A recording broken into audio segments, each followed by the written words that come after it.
Барлықтарыңа қайырлы күн балалар. Бүгін біз 4-ші сыныптың қазақ тілінің 3-ші сабағын өтетін боламыз. Кеттік бастайық, иә?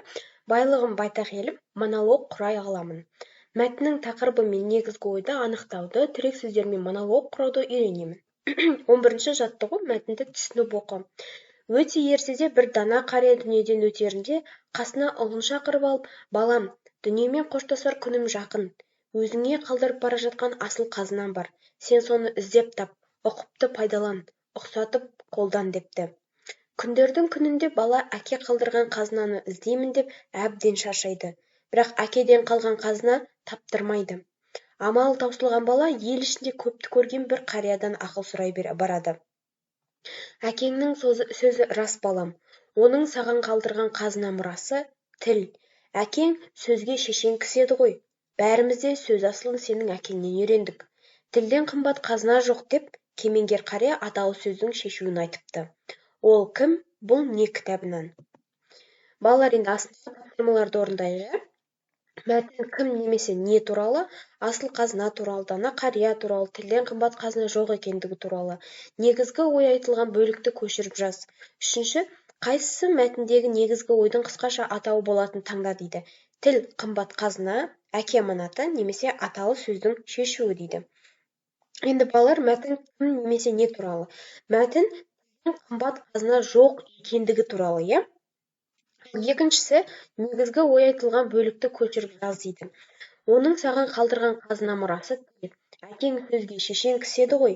Бәрімізде сөз асылын сенің әкеңнен үйрендік. Тілден қымбат қазына жоқ деп, кемеңгер қария аталы сөздің шешуін айтыпты.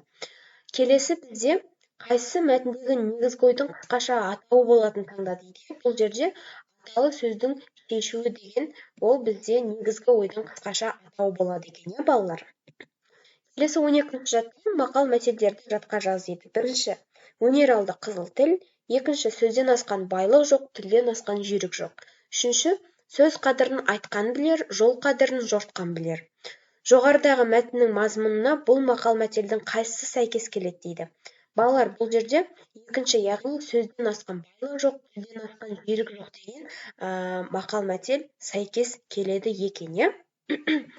Келесі 13-ші жаттығу мәтінді оқы. Мен қазақ тілімін, мен сөздік қорға бай, өте көркем тілмін. Мейлінше оралымды, таза тілдердің қатарындамын. Қазір мен мемлекеттік тіл мәртебесіне ие болдым. Жыл өткен сайын қанатымды кеңге жайып, өрістеп келемін. Қазақ елім менімен мақтанады, әрі мені құрметтейді. Бұл мәтін диалог пе, әлде монолог пе? Монолог туралы білетінімізді еске түсірейік. Балалар, бұл бізде мына мәтін бізде монолог деп аталады екен. Қазір монологтың не екенін оқиық.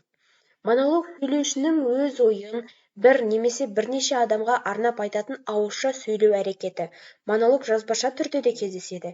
Екі жағдайда да монолог бір адамның сөйлеуі немесе бір адамның ойы екен. Келесі 14-ші жаттығу тек сөздерді пайдаланып, мен тәуелсіз елдің ұланымын тақырыбында монолог құрып жаз дейді. Тірек сөздер: мен, тәуелсіз ел, ұланы, Қазақстан 1991 жыл, тәуелсіздік, ата-баба арманы, елбасы, бақытты балалық шақ, әлемге танылу. Мен тәуелсіз елдің ұланымын. Мен тәуелсіз елдің ұланымын. Біздің ата-бабамыздың арманы болған тәуелсіздікті Қазақстан 1991 жыл алды. Елбасы Нұрсұлтан Әбішұлы Назарбаев бізге бақытты балалық шақ сыйлады. Тәуелсіздігімізді алған соң, елбасымыздың арқасында отанымыз әлемге танылды. Балалар, осымен бізде бүгінгі сабағымыз аяқталды. Келесі кездескенше сау болыңдар.